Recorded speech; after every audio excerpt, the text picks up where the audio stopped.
Bon, c'est qu'il a dit, on va causer. On prend le micro correctement. On cause. Comme la foule est nombreuse. Quand on cause là, il parle, tu parles, il parle, tu parles. On va aller comme ça. Parle un peu, prends le micro, les gens vont t'entendre. D'accord, il parle. D'abord, vous avez dit que Dieu aime un groupe de personnes, que toi, lui qui a prêché là, lui et puis ses frères. Tu as bien entendu, frère. Il faut me lire le livre de Jean. Jean combien? Jean chapitre 1. Avec le verset 12. Jean 1, 12.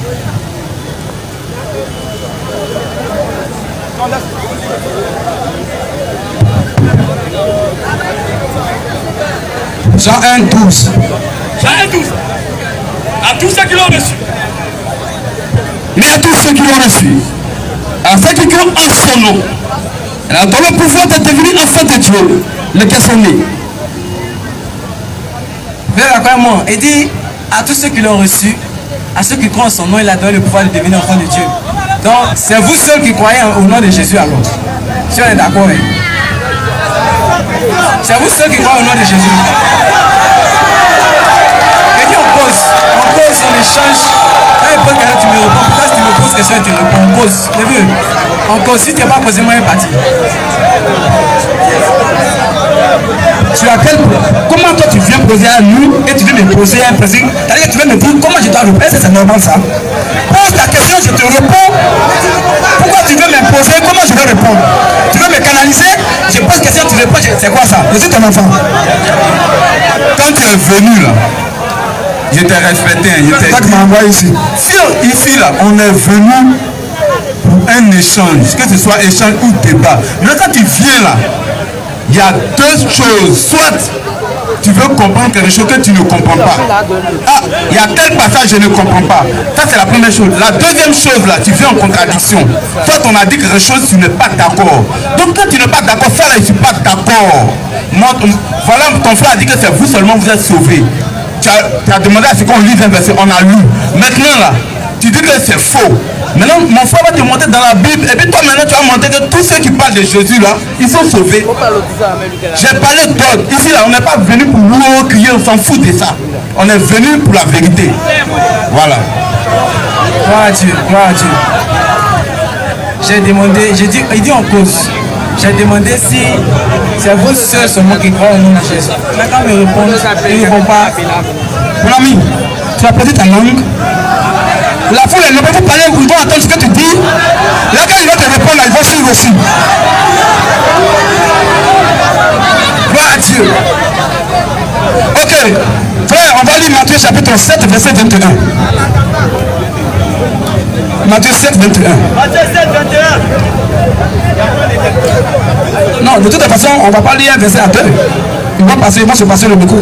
Matthieu 7, 21. Écoutez très bien. Jésus leur répondit. Et quelqu'un me prépare aussi Jacques 2, 19, je pense bien. Qu'est-ce qu'on appelle? D'abord, il a lu un verset, il faut qu'on l'aide, on l'aide aussi. S'il m'avait demandé de l'aide dans ce verset, je l'aurais fait. Mais il n'a pas demandé. Mais quand même, je sais qu'il y a des gens qui sont dans ce besoin. Jean 1, 12. Mais à tous ceux qui l'ont reçu, la parole, elle leur a donné le pouvoir de devenir enfants de Dieu, lesquels sont nés, non de la chair, ni de la chair, mais de la volonté de Dieu. Donc ils sont nés de Dieu. Maintenant, qu'est-ce qu'on appelle recevoir la parole de Christ? C'est avoir la Bible en main. C'est venir dire pour dire Jésus vous aime. Non. Même les démons aussi croient en Dieu, mais ils ne sont pas sauvés. Donc, frère, lis-moi ça d'abord. Oui, micro. Tu crois qu'il y a un seul Dieu? Donc, ils ne sont pas incrédules. Hein. Tu fais bien. Celui qui croit qu'il n'est pas incrédule, c'est une bonne chose. On dit c'est une bonne chose même. Tu fais bien. Oui. Les démons aussi le croient. Tu vois. Et ils tremblent. Qu'est-ce qu'on appelle alors? Oh, les démons aussi croient, mais ils ne sont pas sauvés. Donc, qu'est-ce qu'on appelle alors croire en Jésus-Christ?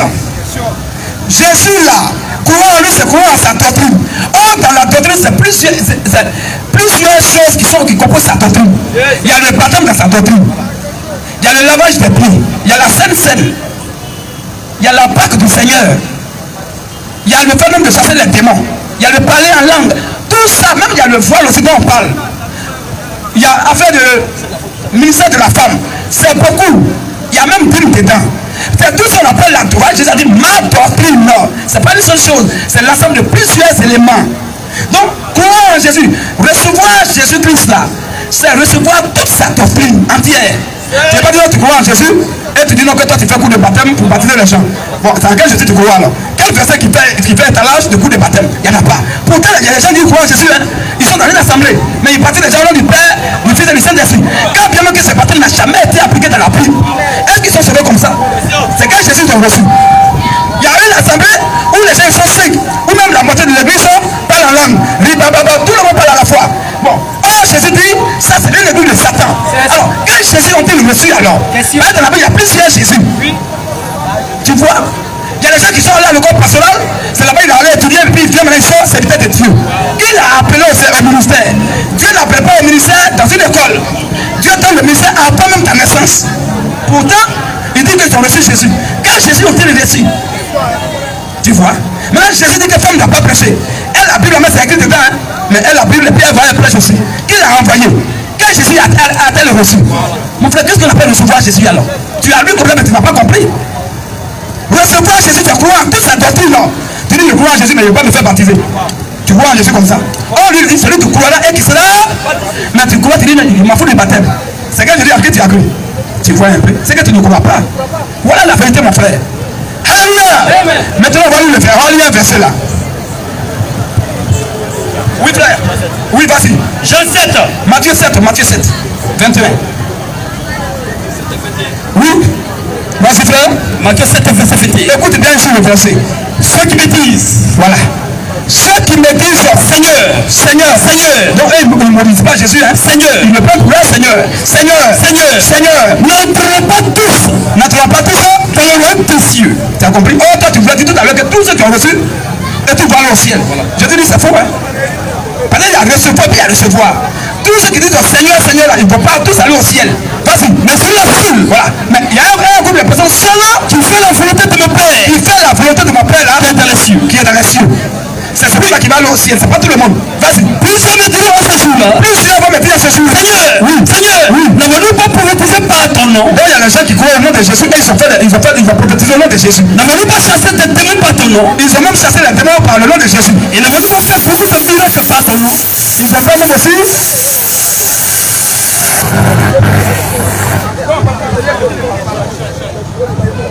J'ai le micro. Ah oui.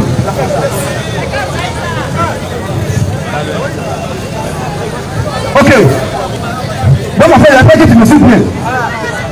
Toi, tu voulais dire que tous ceux qui sont dans ils ont reçu Jésus, mais ça dit que le paradis là, ils pouvaient tous en même temps.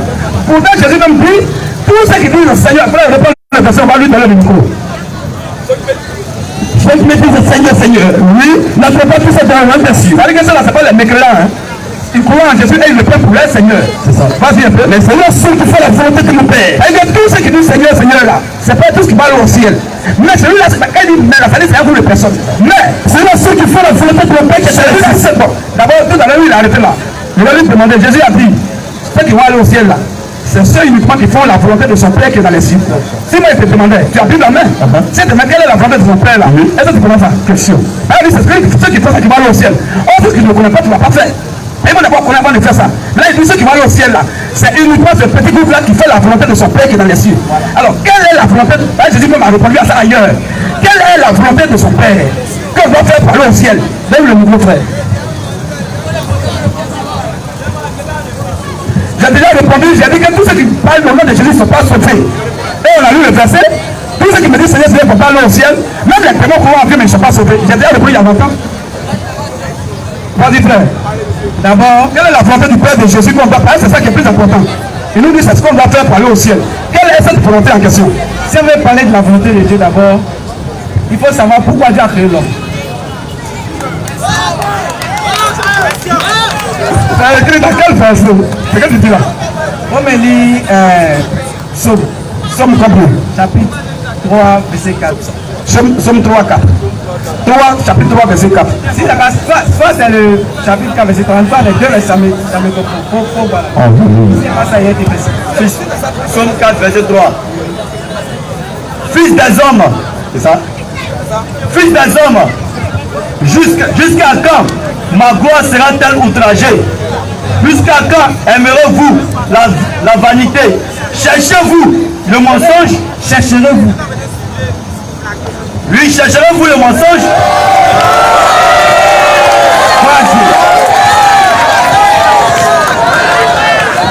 Il faut qu'on sache d'abord que Dieu a créé l'homme pour sa gloire. Maintenant, comme l'homme se livre à la vanité, c'est-à-dire au péché, Dieu dit, il demande à l'homme jusqu'à quand ma gloire sera-t-elle outragée. Donc on comprend que Dieu a créé l'homme pour sa gloire. Vous êtes d'accord avec moi? Mon frère, je ne suis pas d'accord avec ça. Je ne suis pas d'accord, la Bible n'a pas dit ça. Je t'ai demandé, tu m'as dit, ceux qui ont reçu la vie sont sauvés. Il a dit c'est faux. Là, tu as demandé si c'est nous qu'on a reçu. Il a dit non. Tous ceux qui ont reçu ne sont pas sauvés, mais c'est Dieu même qui a dit ça, non? Non. Il faut dire ça, il dit, c'est ceux qui font la volonté de son Père qui vont aller au ciel. Sa volonté de mon Père là, c'est gloire. C'est ça qu'il te dit. Il dit, pour savoir quelle est la volonté de Dieu, il faut savoir pourquoi Dieu a créé l'homme. Attends d'abord le besoin là. Le vieux a quel problème? Il est pasteur. Il est pasteur, il est venu. C'est un pasteur. Il est venu, mais après lui, il va passer tout à l'heure. Si tu veux seulement 45 minutes, il va passer tout à l'heure. Mon père, il a 45 minutes, il va passer. Je vais le prendre tout à l'heure après lui là. Il faut respecter celui qui est revenu, c'est important. Bon, après lui, il va passer. Chacun a son tour. Comme c'est un pasteur, ça m'arrange. Là, on va bien poser.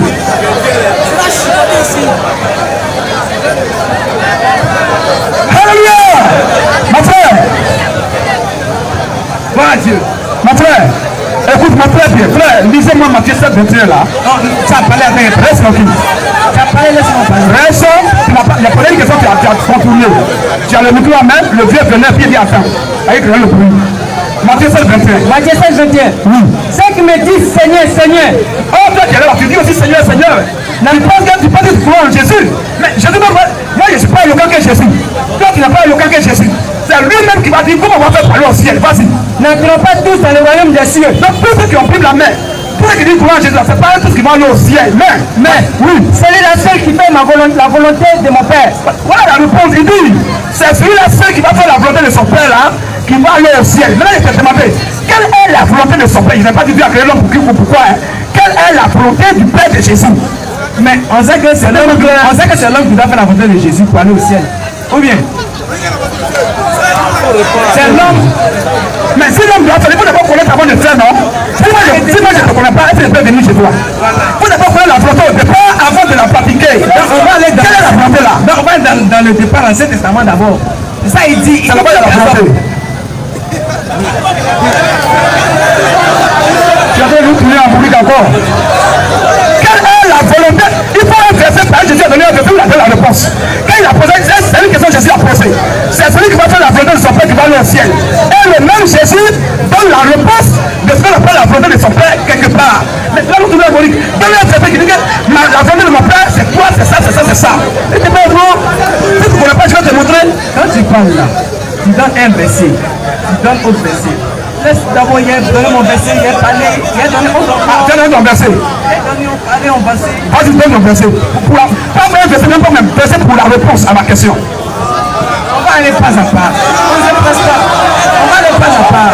Mon ami, on n'est pas pressé. Mon ami, il faut crier jusqu'à voir pas pour ici pour ne rien. Il a dit, Jésus tout ça. J'ai dit, j'ai dit, il ne dit pas de parler, il faut parler. J'ai posé une question, j'ai dit, c'est celui-là qui va. Il y a des gens qui veulent être sauvés aussi. Elles veulent connaître la volonté de son Père. Il faut connaître la volonté d'être sauvé. Si on ne connaît pas, on ne peut pas être sauvé. Donc, il ne faut pas nous tourner en bruit. Donne-nous le verset où Jésus avait la réponse à cette question. La volonté de mon Père, c'est ça, c'est ça, c'est ça. Là, au moins, on va te sauver. Quelle est la volonté du Père de Jésus? Si je donne un verset, c'est ce que je pense que c'est la réponse à ma question. Dans le cas contraire, je serais au regret de te dire, va, puis il va prendre le tir là. Continue. Je ne suis pas là pour tourner beaucoup. Ouais, je ne suis pas là pour faire, je ne sais pas. Quelle est la volonté du Père de Jésus? Le verset n'est pas la réponse exacte. Frère, mais tu dis quoi? Moi, je donne un verset simple. Tu dis quoi? Je n'ai pas mémorisé pour venir faire le débat. Je n'ai pas dit quoi mémoriser. Je n'ai pas dit quoi mémoriser. J'ai pris. Si je ne connais pas quoi, je ne connais pas. Je vais perdre, on va avancer. J'ai dit, quelle est la volonté du Père de Jésus? Parce qu'il a dit, c'est à cause de ça seulement va aller au ciel. Oh, il y a des gens qui veulent être sauvés. trouver ici. Tu veux savoir quelle est cette volonté-là. Ce qu'il demande ici, si tu ne connais pas, tu frère, je ne connais pas, on va t'aider. Bon, tu vas nous tourner en bouddhiste, comme si tu connais. Si elle te demande, qui doit faire la volonté du Père? Qui doit faire la volonté? Oh. Moi, je ne connais pas. Tu vas dire que tu ne connais pas, que je vais t'aider. Je ne connais pas. Très bien. Tu ne connais pas votre âme, on va t'aider. On va nous voir la lecture. On dit que le frère il a été très simple, il vient ici là. Mets-toi humblement, on va t'aider. Sinon, comme ça, tu ne peux pas t'en sortir ici. Alors, Jésus a cru. On reprend le verset et on donne la même à la réponse. Un verset, c'est fini, on lit dans le micro. Matthieu 7, 21 là, et Jean 6, verset 40. C'est pas d'accord? Matthieu 7, 21. Oui. Ceux qui me disent, Jean 3, 34 aussi. Il dit quoi? ceux qui me disent, Ceux qui me disent, Seigneur, oui, n'entreront pas tous oui, dans le royaume des cieux. ah mais là ça fait peur. Ça fait très peur. C'est-à-dire que Jésus est en train de dire que tous ceux qui parlent de lui là, c'est pas tous qui vont aller au ciel. Tous ceux qui ont pris la main comme lui, c'est pas tous qui vont aller au ciel. Donc ça fait peur. Alors Jésus dit nous, alors qui sont ceux qui vont aller au ciel alors? Mais Oui. celui-là seul qui fait la volonté de mon Père qui est dans les cieux. Alors il faut qu'on demande aussi à Jésus encore, la volonté de ton Père là c'est quoi? Si on a su ça, au moins Dieu merci. Alors l'autre verset pour que Jésus donne la réponse exacte, c'est la volonté de son Père. Jean 4, Jean 6, verset 40. Jean 6, 40. La volonté de mon Père. Tu vas dans le mot sort en même temps. Il va donner la réponse lui-même. Vas-y frère. La volonté de mon Père. La volonté, c'est celui-là seul qui fait la volonté de mon Père. Tout à l'heure qui va aller au paradis. Alors il dit maintenant, la volonté de mon Père. La volonté de mon Père, dont je parlais pour quand on doit faire parler au ciel là, c'est que quiconque voit le Fils, quiconque n'importe qui voit le Fils et croit en lui, et la vie éternelle. Voilà ça. Voici là. On n'a pas besoin de nom. Dieu a créé l'homme quoi? On va tourner à bout. Non. Jésus dit, la volonté de son Père là, c'est de voir celui qui parle de sa vertu et de croire en ça, c'est ça que tu es sauvé. Et maintenant, oui, vas-y frère, vas-y, celui qui vous écoute, celui qui vous écoute, vous qui mes enfants là, celui qui vous écoute pas, m'écoute. C'est moi Jésus qui m'écoute maintenant. Et celui qui vous rejette, celui qui vous a bafoué, me rejette. C'est moi Jésus qui l'a bafoué. Et celui qui me rejette, celui qui m'a bafoué, rejette celui qui m'a envoyé. Donc le fait de refouler un vrai secret de Dieu, c'est un danger permanent. C'est vrai que tu es privé du paradis. Alléluia. Jean 3, 34 aussi. Jean 3, 34. Jean 3, 34. Oui, frère. Jean 3, 34. Oui. Parce que celui que Dieu a envoyé, tu vas encore en parler à ce problème. Après, je vais te poser une question, tu vas tourner à bouillir encore. Car celui, c'est pas ma question. Oui, vas-y, frère. Car celui que Dieu a envoyé, Dieu a envoyé là. Dit la parole de Dieu. Il dit exactement ce qui est écrit. Parce que Dieu ne lui donne pas l'esprit avec mesure. Dieu ne lui donne pas l'esprit avec mesure. C'est à cause de ça, celui qui est mandaté vraiment de Dieu là. Oui. Et il vient en public, il prêche, il donne aux gens de poser des questions, il me fait débat dans le Bible, dans le Coran. Et Dieu même pas de répondre toujours à prendre le dessus. C'est par là que Dieu l'a envoyé. Mais quelqu'un ne l'a pas envoyé là. Même la pluie ne peut pas faire 2 jours. Les gens vont le prophétiser la pluie. Et Dieu n'a pas envoyé, c'est lui qui s'est envoyé. Donc voilà la parole de Dieu. Donc c'est des couloirs, c'est une pression pour être sauvé. À part ça, il n'y a pas de tout. Donne le micro. Le pasteur.